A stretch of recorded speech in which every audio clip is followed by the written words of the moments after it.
Hello दोस्तों, कैसे हैं आप लोग। आई होप आप लोग बहुत अच्छे होंगे।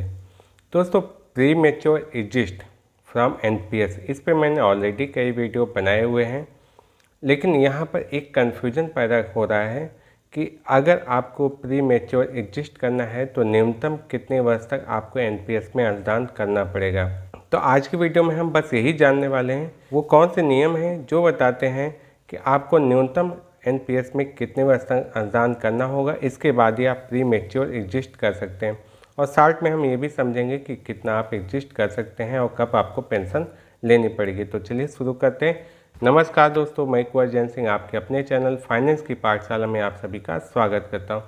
दोस्तों, यहाँ पर हम फाइनेंस से संबंधित डिफरेंट टॉपिक्स पर बात करते रहते हैं।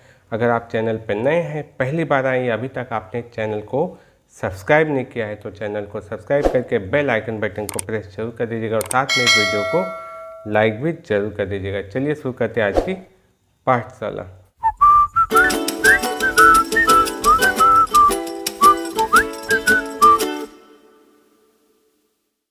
तो दोस्तों, एनपीएस से प्री मैच्योर एग्जिस्ट यह आप कर सकते हैं, और यहाँ पर अगर आपका कॉर्पस 2,50,000 से कम है तो आप पूरा कॉर्पस विड्रॉल कर सकते हैं। ये कॉर्पस अगर 2,50,000 से ज़्यादा है तो यहाँ पर आपको 80% कॉर्पस पर पेंशन लेनी होती है और 20% कॉर्पस आपको यहाँ पर एक मुश्त मिल जाता है। अब हम बात करें कि प्री मैच्योर एग्जिस्ट को लेकर न्यूनतम अंशदान अवधि का क्या प्रावधान है, तो इसे हम सीधा नोटिफिकेशन में देखेंगे जो पीएफआरडीए की तरफ से जारी किया गया है। तो दोस्तों, ये गजट नोटिफिकेशन है पीएफआरडीए की तरफ से, और इसे जारी किया गया था 2015 में।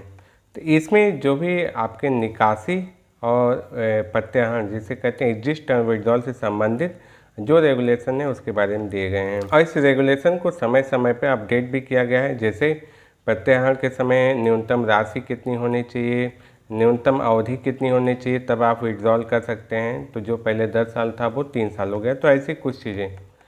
तो हम चलते हैं सीधा उस पॉइंट पर जहाँ पे हमें पता चलेगा कि आपको अगर आप प्री मैच्योर एग्जिस्ट करते हैं तो आप क्या कर सकते हैं या न्यूनतम कितने वर्षों के बाद आप कर सकते हैं।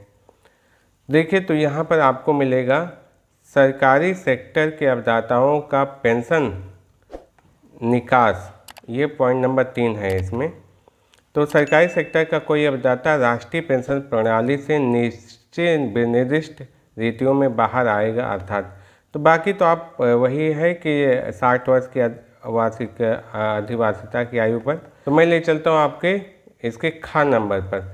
तो खा पर जब आएंगे तो यहाँ पर लिखा है जहाँ अवदाता जो उसे लागू सेवा नियमों द्वारा विहित अधिवासिता की आयु प्राप्त करने के पूर्व शैक्षिक रूप से निवृत्त हो जाता है या बाहर हो जाता है, वहाँ अवदाता के संचित पेंशन धन का कम से कम 80% अनिवार्य रूप से वार्षिकी करने के लिए उपयोजित किया जाएगा, और ऐसे उपयोजन के पश्चात संचित पेंशन धन के अतिशेष का एकमुश्त रूप से भुगतान अवदाता को कर दिया जाएगा। तो यहाँ पर ये साफ साफ लिखा है कि आप प्री मैच्योर एग्जिस्ट कर सकते हैं, अर्थात स्वैच्छिक रूप से आप सेवा से बाहर आ सकते हैं और साथ साथ इस स्कीम से भी बाहर आ सकते हैं। लेकिन यहाँ पर बात है कि आपके जो सेवा नियम है उसको ध्यान में आपको रखना है। तो ये नहीं कि आप एनपीएस से बाहर आ गए और अपनी सर्विस में बने हुए हैं, तो ये थोड़ा मुश्किल होगा। मेरा मानना है कि आप तो नहीं आएंगे, क्योंकि आपका जो एम्प्लॉयर होगा वो आपको एग्जिस्ट नहीं होने देगा, और रूल भी जहाँ तक है अलाउ भी नहीं करता है। अब हम बात कर लेते हैं कि यार 10 वर्ष की नियम मैंने भी कुछ वीडियो में बताए हैं, तो वो कहाँ चले गए। ऐसे नियम हैं ज़रूर, किन पे लागू होते हैं ये देख लेते हैं। अब इसे हम देखेंगे पॉइंट नंबर 4 पर। सर्व नागरिकों का जिसके अंतर्गत कॉर्पोरेट सेक्टर के अवदाता भी हैं राष्ट्रीय पेंशन प्रणाली के अंतर्गत निकास। तो यहाँ पर कौन है जो आपके कॉर्पोरेट सेक्टर में हैं उनके लिए कहा गया है, और इसको जानने के लिए हम चलते हैं क्या कहा गया है। इसके हमें मिलेंगे जो जैसे उसमें खा में मिला था वैसे यहाँ पर भी खा में मिलेगा।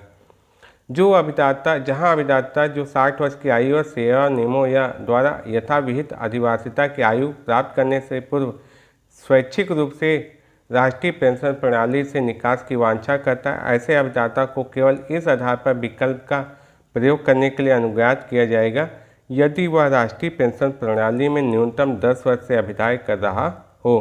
तो यहाँ पर 10 वर्ष की न्यूनतम अभिदाय की अवधि तय की गई है। तो दोस्तों यहाँ पे ये चीज़ क्लियर हो गया है कि जो 10 वर्ष की अवधि है वो कॉरपोरेट सेक्टर अर्थात नॉन गवर्नमेंट जो एम्प्लाई हैं उनके बारे में कहा गया है, और जो गवर्नमेंट सेक्टर एम्प्लाई हैं वहाँ पर उनके सेवा नियमों के अनुसार ही उनको एग्जिस्ट होना है। बाकी मुझे लगता है कि अब आपके कोई डाउट यहाँ पर रहने तो नहीं चाहिए, फिर भी अगर आपके कोई डाउट है तो कमेंट बॉक्स में ज़रूर लिखिएगा। ये वीडियो मैंने क्यों बनाई, क्योंकि मुझे एक कमेंट मिला था कि मैं गलत इन्फॉर्मेशन दे रहा हूँ, तो मुझे लगा कि थोड़ा जाके क्लियर करना पड़ेगा। अगर क्लेरिफाई नहीं करेंगे हम चीज़ों को तो शंका हमेशा बनी रहेगी, तो वो चीज़ें नहीं होनी चाहिए, इन्फॉर्मेशन मिसगाइड नहीं होना चाहिए। हो सकता है कि मेरी कुछ बातें ऐसी हों जो क्लियर ना हो पा रही हूँ। मैं जब वीडियो बनाता हूँ तो बहुत बार क्या होता है कि गवर्नमेंट सेक्टर एम्प्लाई और corporate sector employee, all citizen of India सबको एक साथ शामिल कर देता हूँ, तो वो चीज़ें अलग अलग नहीं हो पाती, तो समझने लगता है कि इन्फॉर्मेशन ही गलत है। हाँ, कुछ चीज़ें आप पे लागू होंगी, कुछ दूसरे सेक्टर पे लागू होंगी, तो आप मुझे कमेंट करके ज़रूर बताइएगा ये वीडियो आपको कितनी हेल्पफुल लगी, और इसे लाइक भी ज़रूर कर दीजिएगा। दोस्तों मैं इस चैनल पर ऐसे ही यूज़फुल कंटेंट लाता रहता हूँ। चैनल को सब्सक्राइब करने के साथ साथ बेल आइकन बटन को प्रेस जरूर कर दीजिएगा। चलिए मिलते हैं नेक्स्ट वीडियो में ऐसी इन्फॉर्मेशन, नॉलेज और अपडेट के साथ। तब तक के लिए नमस्कार।